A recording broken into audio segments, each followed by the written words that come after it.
Hello, it's your boy Davidoff. Welcome back to Movie Monday. So earlier this year, I watched the first original six Star Trek movies for the first time, and I had a good time for the most part. A couple of them maybe not so good, but for the most part, I've enjoyed the story, and I like these films, and I really enjoyed them. And I thought to myself, I'm gonna watch the rest, but not before I do other Movie Mondays. But we are back now. We're gonna watch the next generation, which is, I think there's 4 movies. Then there's the other generation, there's 3 movies. We'll also get to those later this year. But I'm going to watch the next 4 in a row. So look forward to a month of Star Trek. So yeah, Star Trek Generations is it released in 1994. It's just under 2 hours long. That's a good length for me. With the help of long presumed dead Captain Kirk. He can't be dead. Surely. Captain Picard, I don't know how it's pronounced, but so that I know that's Patrick Stewart. So this is when he gets introduced into the fray, which is going to be fun to watch. He must stop a deranged scientist willing to murder on a planetary scale in order to enter a space matrix. That sounds very interesting. Anyway, yeah, I'm excited to watch this, and I'll tell you my thoughts as the movie goes along, but I'm very excited. Different generation, of course, but the cast list says William Shatner, so I'm guessing he's not dead. Have we time traveled into a different dimension? I don't know. So yeah, Captain Kirk is in the opening scene, so he's overseeing this new crew. He's retired now, and he's kind of lonely in life, but yeah, he's with this new crew launching for the first time, and there's a lot of things they don't have yet. They don't have medical staff yet. There's a few things in the ship, a few weapons, a few other things that they have not been installed yet. They're just doing a casual spaceship ride to Pluto, round and back to station. And then things go wrong. They go to help. There's people in need, and they're the ones that are early ones that are close enough to actually help them. So they go and help, but the ship gets in a lot of trouble, and Captain Kirk essentially sacrifices his life to save the ship and everyone on it. So yeah, that's what happened, and I assume he's not dead though. I've got a sneaky feeling about that. I've not read any spoilers or anything.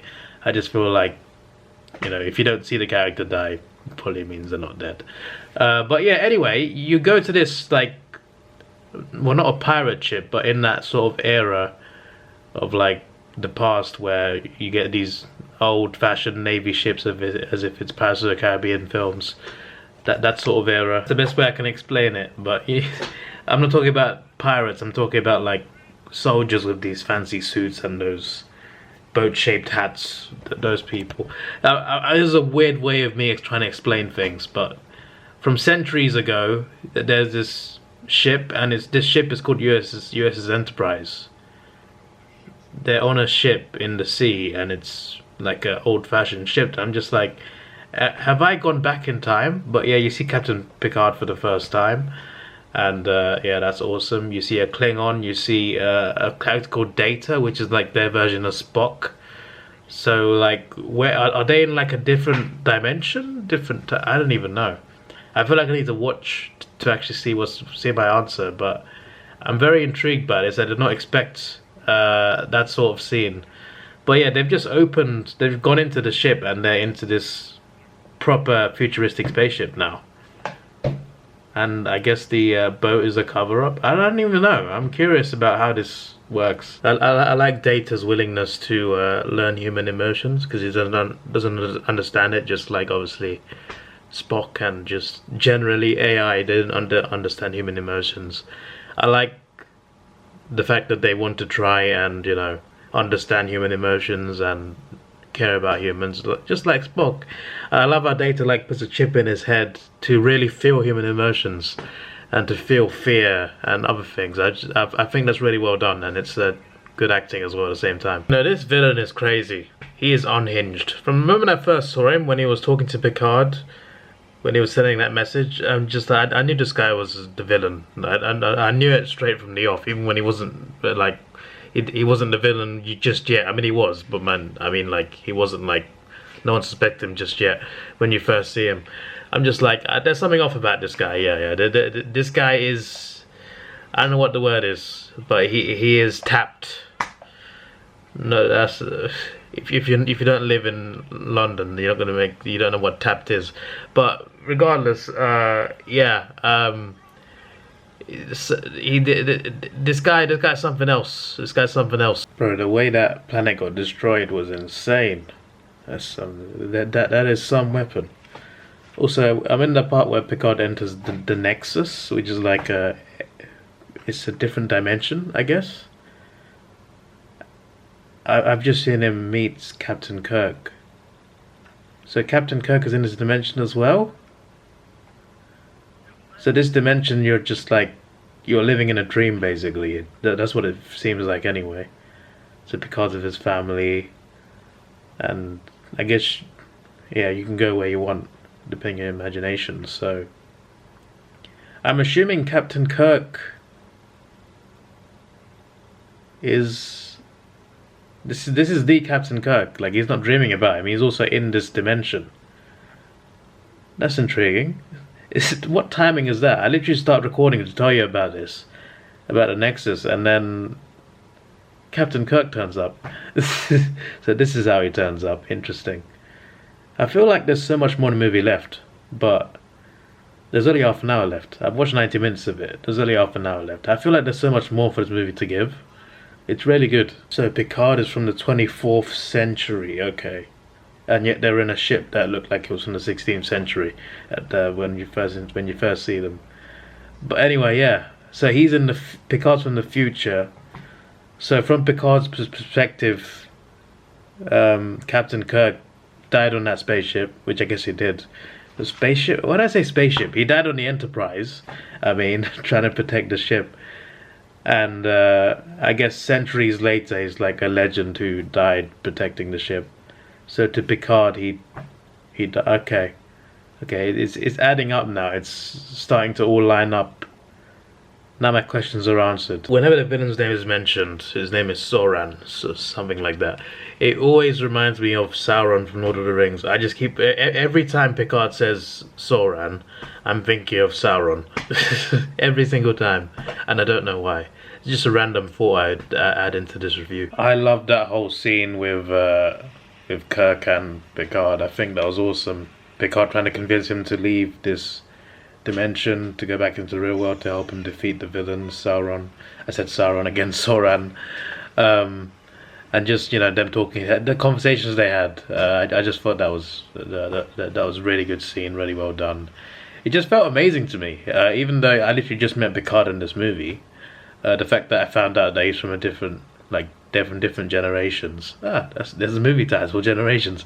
The fact that, you know, he is centuries ahead and like he's met this legend that's been dead for centuries, and to find out that he's alive, stuck in another dimension, and to bring him back into this future world, it's just that kind of makes it sad, because all the people that he left centuries ago have now passed away, right? So he's like in this new he's in this new future where all the people that he knew are gone, and now he's gonna meet new. I don't know. Does he get to go back? I don't think he gets to go back. That's interesting. Maybe he gets to go back. Maybe there's like a time travel thing. I guess I'll find out. But yeah, I like the fact that even though I just met Picard, finding out who Picard is and where he's from, for him to go back and meet Captain Kirk, who he's very fond of, a future Enterprise captain meeting the legendary goated Enterprise captain. I just love the whole vibe of it, and yeah, I like the way they did that. I like the way. I just thought to myself, there's no way Kirk is dead, because you never saw him die. How are they gonna bring him back? That's what I was thinking about, and it was a cool way to bring him back. I thought that was cool. But I guess the people that he left died thinking he was dead, but he was stuck in another dimension. That's the sad part. Oh, that's sad. So Captain Kirk does die. So he comes with he's stuck in this dimension. I don't know if he's stuck there for centuries. I guess you can be stuck. I guess you don't get older in that dimension, because technically you're dead and dreaming unless you want to get out. But yeah, he came out with Picard to stop the villain. Just before the weapon comes along, and they stop him, but unfortunately Captain Kirk dies in the process, but at least he died saving the future generation. So yeah, I mean, considering everyone else he knew has passed away, I guess it's kind of fitting, like, to say goodbye to that generation, to say goodbye in this one. I guess it's just a sad way to go, because I thought they would do like an angle where, like, I'm saying angle as if it's wrestling. I just thought they'd do like a storyline in this generation where he would be alive in this future, centuries later. But I'm wrong. I literally just googled like Captain Kirk final appearance, and it was this film. So I'm just like, okay, fair enough. I mean, obviously this is meant to be new. I don't think this took place that long after Star Trek 6, but obviously it's a new era, a new generation, and obviously a new future. So it made sense to like go forward with a new cast.